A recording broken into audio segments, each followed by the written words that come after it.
You know that feeling when your heart is being crushed inside your chest? That's exactly what I felt when I opened my daughter's email.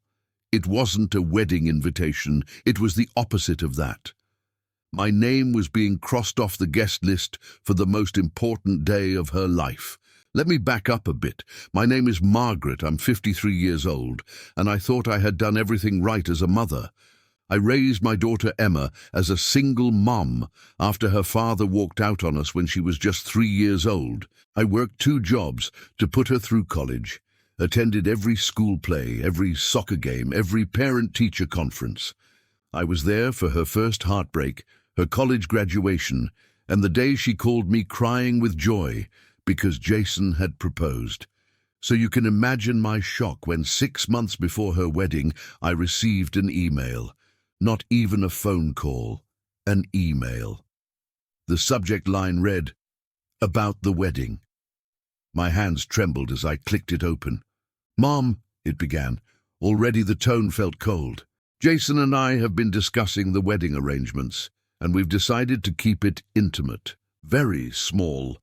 We're limiting it to immediate family only, and since you and Dad divorced so long ago, and since his family will be helping pay for a significant portion of the wedding, we think it's best if you sit this one out.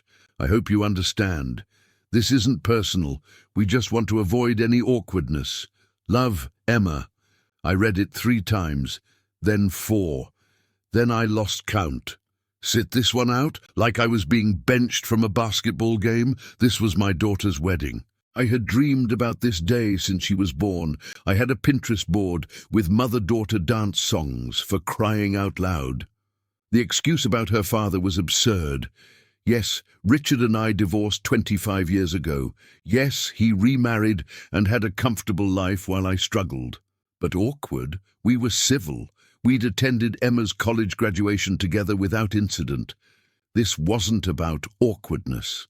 This was about money. His money versus my lack of it. I'll admit, my first instinct was to call her immediately, crying, begging to understand. But something stopped me. Maybe it was pride, maybe it was hurt, or maybe it was the sudden, crystal-clear realization that my daughter had just shown me exactly how much I was worth to her. And that number was 0. Instead of calling, I sat at my kitchen table for what felt like hours. I made myself a cup of tea that went cold. I stared at the little succulent plant on my windowsill that Emma had given me for Mother's Day 3 years ago. "Because you helped me grow," the card had said.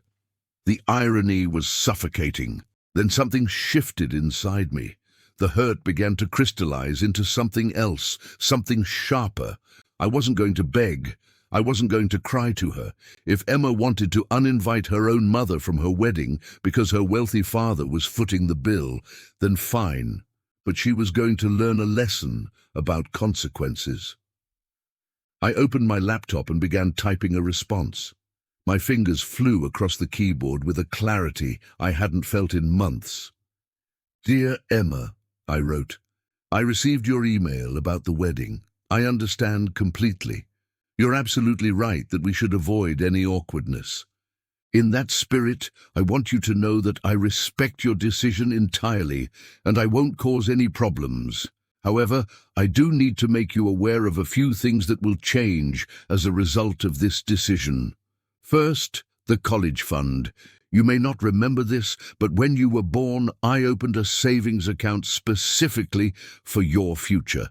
Your father never contributed a penny to it. Over the years, through countless sacrifices, I managed to save $28,000. I used $18,000 of it for your college expenses. The remaining $10,000 I had been saving for your wedding. I was planning to give it to you as a wedding gift. Since I won't be attending the wedding, I've decided to redirect that money. I'm going to use it to finally take that trip to Europe I've been dreaming about for 30 years. I leave in 2 weeks. Second, the house. You know the house you grew up in, the one you've always called your childhood home, filled with all those precious memories. I've been considering selling it for a while now to downsize. This situation has helped me make that decision. I've already contacted a realtor. Once it sells, I'll be moving to a smaller condo, probably on the other side of town. I'm sure you understand. Third, and this is the most important one, our relationship. Emma, you're an adult now, and you get to make your own choices. But so do I, and I choose not to have a relationship with someone who values money over the woman who sacrificed everything for her.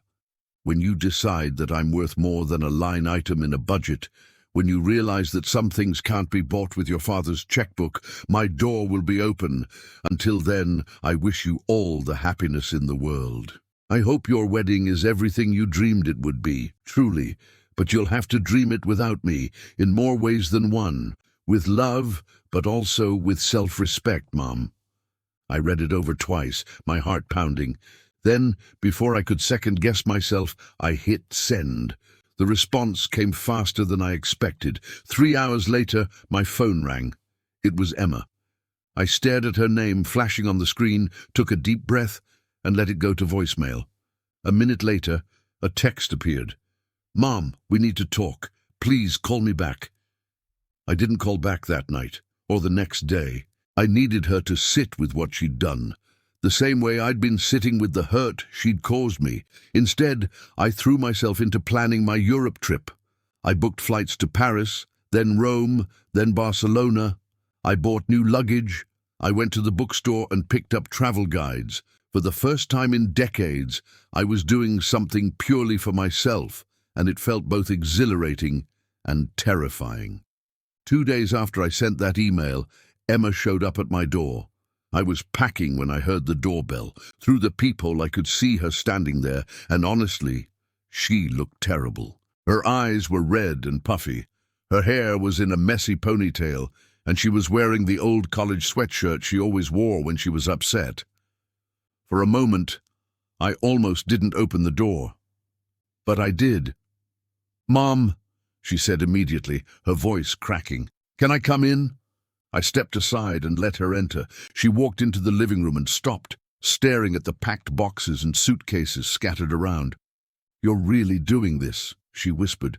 "You're really leaving." "I am," I said calmly. "I leave for Paris on Wednesday." She turned to face me, tears streaming down her face. "Mom, I'm so sorry. I made a horrible mistake. I don't know what I was thinking." "You were thinking about money," I said, keeping my voice steady. "You were thinking about your father's checkbook and what it could buy you." "No, that's not," she started, but I held up my hand. "Emma, let me finish. Do you have any idea what it felt like to read that email?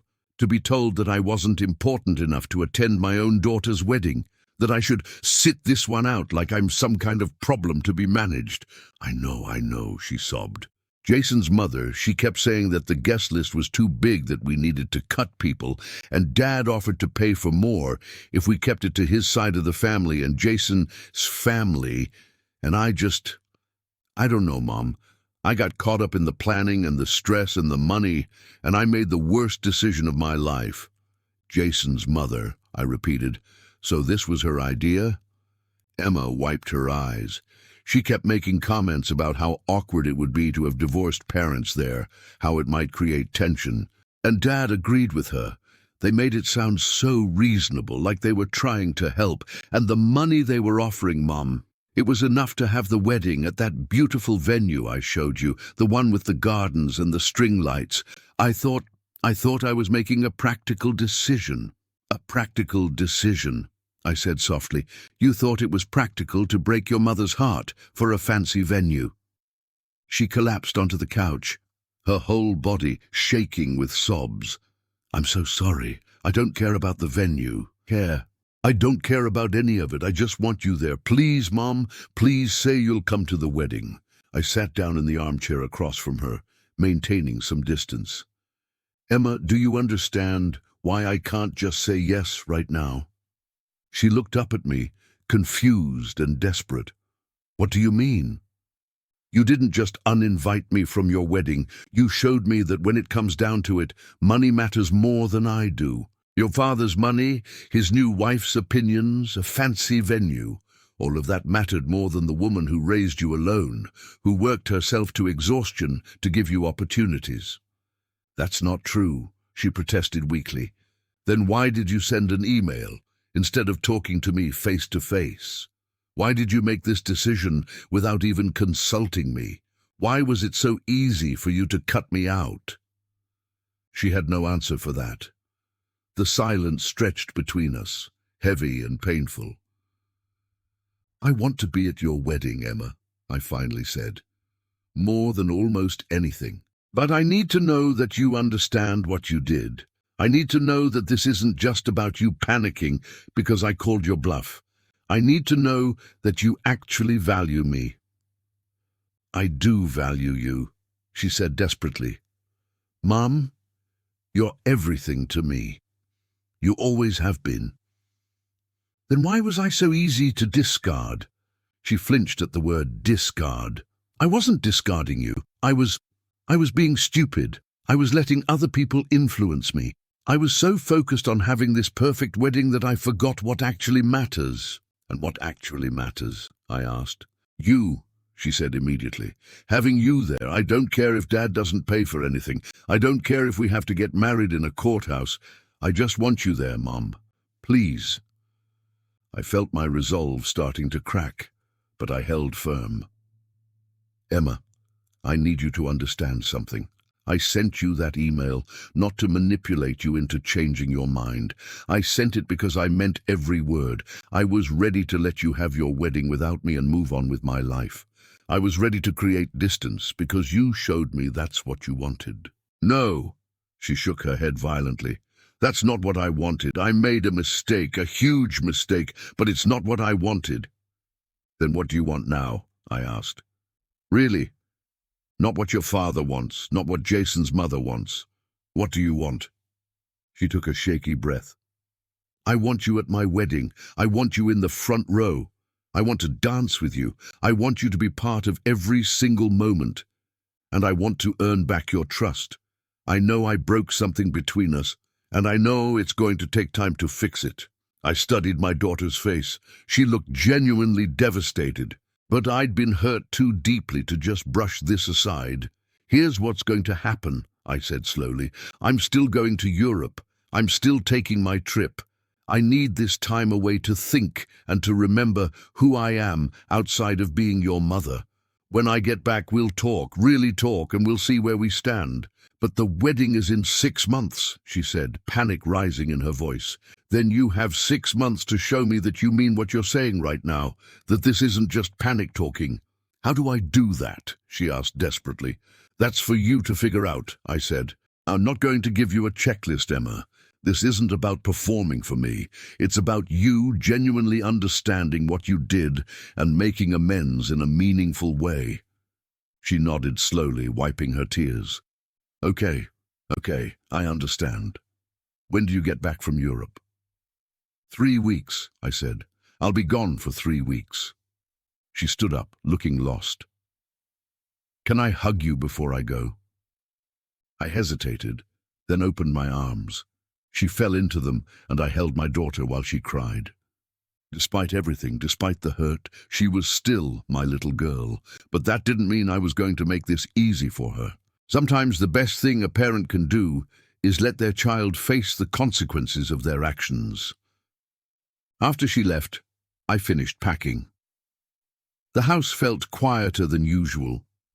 I looked around at the walls covered with photos of Emma growing up. Her first day of school, her 8th birthday party that I'd thrown on a shoestring budget but had somehow managed to make magical, her high school graduation. Every milestone I'd been there, every single one. I flew to Paris on a rainy Wednesday morning. As the plane took off, I felt something I hadn't felt in years: freedom. For 3 weeks, I wasn't going to be anyone's mother, anyone's ex-wife, anyone's employee. I was just Margaret, a woman exploring the world. Paris was breathtaking. I walked along the Seine, visited the Louvre, ate croissants at sidewalk cafes, and didn't check my phone compulsively. Emma texted me a few times. I hope you're having a good trip. I love you, Mom. Thinking about you. I responded briefly, but didn't engage in long conversations. I needed this space. In Rome, I threw a coin in the Trevi fountain and made a wish. Not for my daughter to grovel or suffer, I'm not that petty, but for her to truly understand the value of the people who love her unconditionally. I visited the Colosseum and thought about how structures built with care and intention can last thousands of years, while relationships taken for granted can crumble in an instant. Barcelona was my final stop. I stayed in a small hotel near the beach and spent my days wandering through Gaudi's fantastical architecture. One evening, sitting at a beachside restaurant watching the sunset, my phone rang. It was Emma again. This time I answered. "Mom," she said, her voice small, "I know you're still on your trip. I'm sorry to bother you, I needed to tell you something." "What is it?" I asked, watching the orange sun dip toward the Mediterranean. "I told Dad that we're paying for the wedding ourselves. Jason and me. We're not taking his money." I sat up straighter. "Emma, that's a huge decision. Are you sure?" "I'm sure," she said, and her voice was stronger now. "Jason and I talked about it for hours. We realized we were letting other people control our wedding, and worse, we were letting them control our values. Dad was furious. He said I was being ungrateful and foolish. His wife said I'd regret it. But Mum, the only thing I regret is sending you that email. The only thing I regret is almost losing you over a stupid wedding venue." I felt tears prick my eyes. "What did your father say when you told him?" "He said if we're not doing it his way, we're on our own. No contribution at all. And you know what? I'm okay with that. We're going to have a smaller wedding, probably at the community center where I used to take dance classes. Do you remember that place?" I smiled through my tears. "I remember. I drove you there twice a week for 4 years. Exactly, it's not fancy, but it's full of good memories, real memories. And Mom, I want you to help me plan it. Not Jason's mother, not Dad's wife. You, if you'll still have me." I looked out at the sea, watching the waves roll in and out. "Emma, I need to ask you something, and I need you to be completely honest. Are you doing this because you genuinely realized what matters, or are you doing this because you're afraid of losing me?" There was a long pause. "Both," she finally said. "I'm terrified of losing you, but also this whole thing made me look at my life and my choices. When I sent you that email, Jason actually questioned it. He said it seemed wrong, but I brushed him off. I was so caught up in having this perfect Instagram-worthy wedding that I forgot what a wedding is actually about. It's about the people you love witnessing you commit to someone. And the person I love most in the world is you, Mom. I'm sorry it took me almost losing you to remember that." I wiped my eyes with my napkin. "I'm still hurt, Emma. That hurt doesn't just go away." "I know," she said quietly, "and I'm going to spend however long it takes proving to you that you can trust me again. I'm going to show you that you matter more than any venue or dress or flower arrangement. You're my mom. You're irreplaceable." "When I get back," I said slowly, "we're going to have a real conversation, face to face, and we're going to set some boundaries about how we treat each other going forward." "Yes," she agreed immediately. "Whatever you need, Mom. I'm here." After we hung up, I sat at that restaurant for another hour, thinking, was I being too hard on her? Maybe. But I also knew that if I just accepted her apology immediately, nothing would have really changed. Emma needed to feel uncomfortable. She needed to understand that actions have consequences, even with people who love you unconditionally. When I returned home 3 weeks later, my house was spotless. There was a note on the kitchen table in Emma's handwriting. "Welcome home, Mum. I missed you. Can we have dinner tomorrow night? My treat. Love always, Emma." Next to the note was a framed photo I'd never seen before. It was of Emma and me from her college graduation. We were hugging, both of us laughing at something. On the back she'd written, "The only person who's been at every important moment of my life. I'm sorry I forgot that. It won't happen again." I called her that evening. "Dinner tomorrow sounds good," I said. "But we're going Dutch. I'm not looking for you to buy my forgiveness." Fair enough, she said, and I could hear the smile in her voice. There's a new Italian place downtown. 7 o'clock? 7 o'clock, I confirmed. The next night we met at the restaurant. Emma was already there when I arrived, sitting at a corner table. She stood up when she saw me, looking nervous. "Hi, Mom," she said softly. "Hi, sweetheart." We sat down, and for a moment neither of us knew quite what to say. Finally, Emma pulled out a folder from her bag. "I want to show you something," she said. "Jason and I have been working on the new wedding plans." She opened the folder, and inside were simple, handwritten notes and printed pictures of the community center. There were sketches of flower arrangements, a playlist of songs, a guest list. "We're keeping it to 75 people," Emma explained. "Just the people who really matter. No one's coming out of obligation or because they contributed money. And look," she pointed to the seating chart. "You're in the front row, right next to Jason's parents, where you always should have been." I studied the plans. They were simple, heartfelt, and beautiful in their authenticity. "This looks lovely, Emma, really." "There's something else," she said, reaching into the folder again. She pulled out an envelope and handed it to me. "Open it." Inside was a check. My check. The $10,000 I'd said I was using for my Europe trip. "I don't understand," I said, confused. "You spent about $4,000 on your trip, right?" Emma asked. "I called the travel agency. The rest of this money, it's still yours, and it was always meant for my wedding. So I want you to have it back, and I want you to decide how we use it. Not me, not Jason, not anyone else. You. Because this wedding is as much about honoring you as it is about Jason and me starting our life together." I stared at the check, then at my daughter. "Emma, how did you—" "I've been working overtime," she interrupted. "Double shifts at the hospital when I could get them. Jason picked up extra freelance projects. We saved enough to cover the Europe trip cost. The money you saved, Mom, that was yours. You earned it through sacrifice. I had no right to make you feel like you had to choose between your dreams and my wedding." My throat tightened. "You didn't have to do this." "Yes, I did," she said firmly. "You spent 25 years putting me first. The least I can do is make sure you don't have to choose between your happiness and mine." I folded the check and put it back in the envelope. "Keep it," I said. "Use it for the wedding. But I want to help plan everything. I want to be involved in every decision." Emma's eyes lit up. "Really? You mean it?" "I mean it," I said. "But Emma, I need you to understand something. If you ever make me feel disposable again, if you ever choose money or appearances or anyone else's opinion over our relationship, I won't give you another chance. I love you more than life itself. But I also love myself enough not to accept being treated as less than." She reached across the table and grabbed my hands. "Never again, Mom. I swear to you. I learned my lesson, the hardest way possible, but I learned it." Over the next few months, Emma and I planned her wedding together.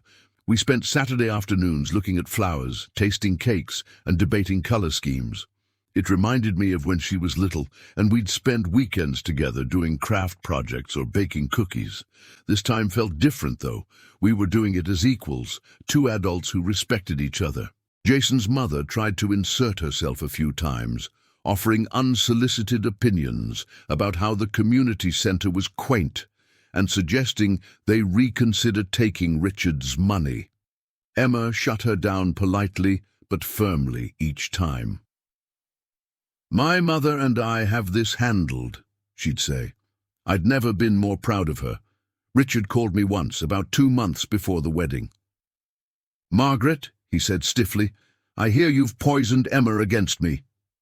"I didn't poison anyone, Richard," I replied calmly. "I simply refused to be excluded from my daughter's life. If Emma chose to turn down your money, that was her decision, not mine." "She's making a mistake," he insisted. "That community center is embarrassing. People will talk." "Let them talk," I said, At least she'll be surrounded by people who actually love her, not people who only showed up because of how much you spent. He hung up on me. I didn't care.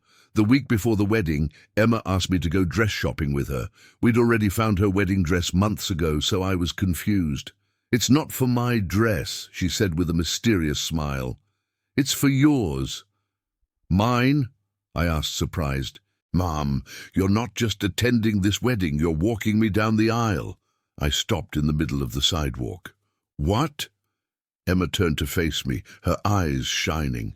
"Dad and I haven't had a real relationship in years. He sends money and shows up for appearances, but he doesn't know me. Not really. You're the one who raised me. You're the one who shaped who I am. You should be the one to walk me down the aisle." I felt tears streaming down my face. "Emma, are you sure? Your father can sit in the audience and watch," she finished. "If he even comes.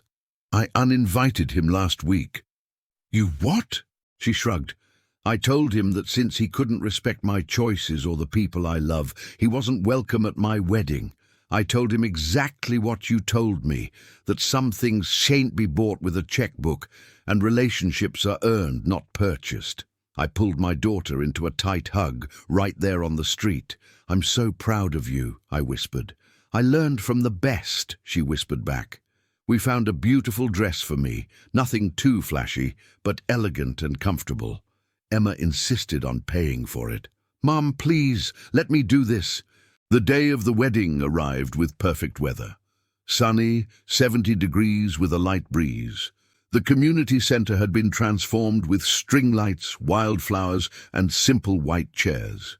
It was nothing like the expensive venue Emma had originally wanted, but it was infinitely more beautiful because it was real. I helped Emma get ready in the small back room. As I zipped up her dress, I caught her eye in the mirror. "You look absolutely stunning," I told her. "I'm nervous," she admitted. "That's normal," I assured her. "But Emma, you're marrying a good man who stood by you when you made things right. He's a keeper." She turned to face me. "Mom, I need to say something before we go out there. Thank you for not giving up on me. Thank you for teaching me that self-respect matters, and that the people who truly love you will prove it through actions, not words. You could have just accepted my apology and moved on, but you made me work for it. You made me understand, and I'm a better person because of it." "You're welcome, sweetheart," I said, adjusting her veil. "Now let's go get you married." As we stood at the entrance to the main room, waiting for the music to start, Emma squeezed my arm. "Are you ready?" "I've been ready for this since the day you were born," I told her. The doors opened, and we walked down the aisle together. I saw Jason at the altar, tears already streaming down his face. I saw the 75 guests, real friends, real family, people who genuinely cared.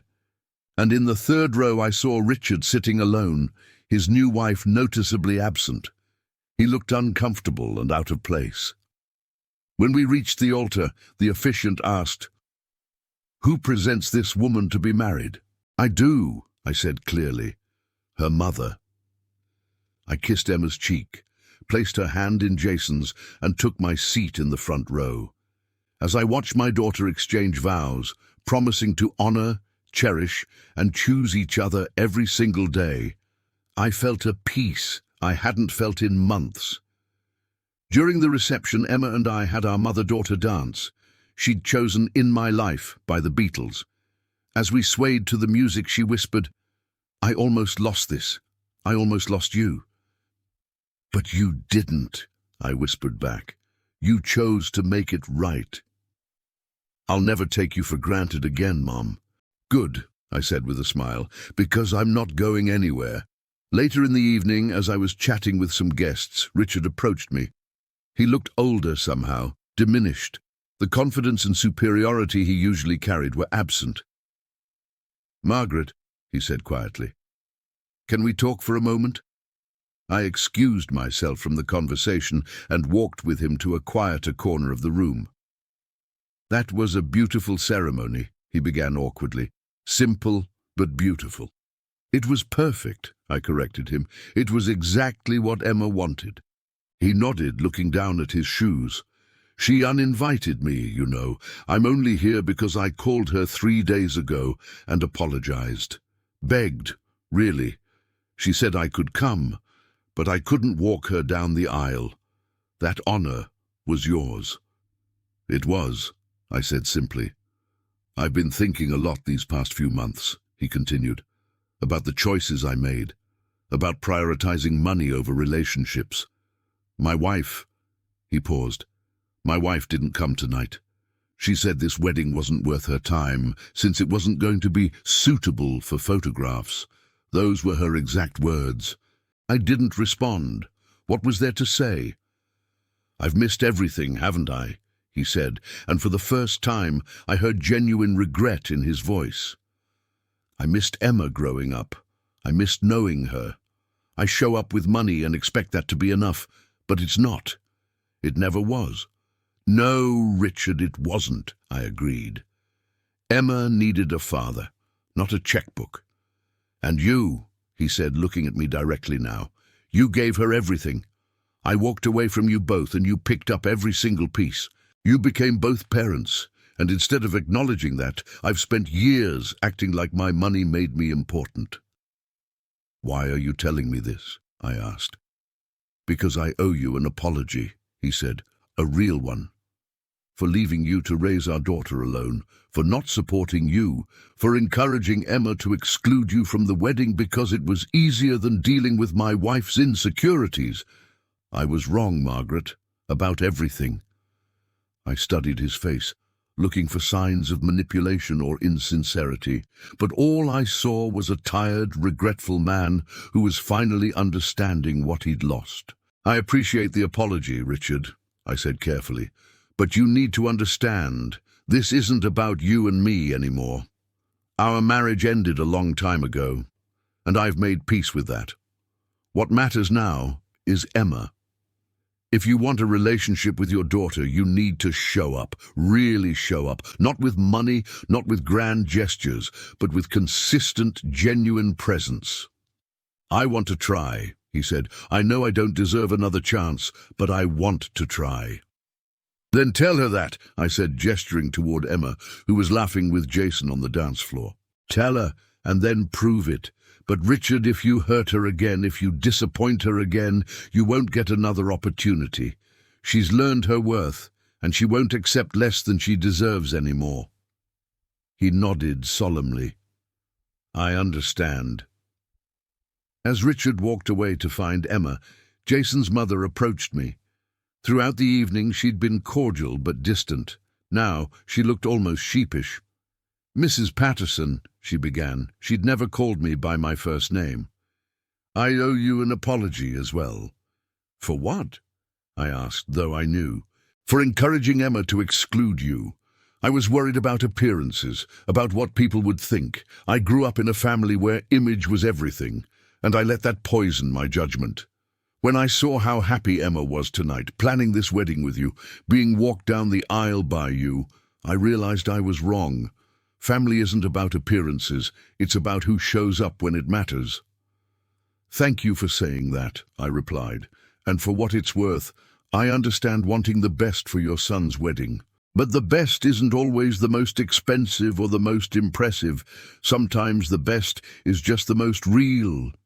She smiled, a genuine smile. Jason told me the same thing. He said this was the happiest he'd ever seen Emma, and it had nothing to do with the venue or the flowers. It was because she was surrounded by people who truly loved her. Your son is a wise man, I said. He learned a lot from watching Emma fight to make this right with you, she admitted. It taught both of us something about what matters in a marriage and in life.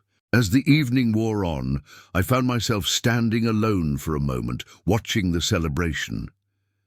Emma caught my eye from across the room and smiled, mouthing, I love you. I mouthed it back. Jason's best man clinked his glass to give a toast. But before he could start, Emma stood up. Actually, she said, her voice carrying across the room, I'd like to say something first. She looked at me. "Mom, can you come up here?" Confused, I made my way to where she was standing. She took my hand. "Most of you know that this wedding almost didn't happen," Emma began, and the room grew quiet. "Not because Jason and I weren't sure about each other, but because I made a terrible mistake.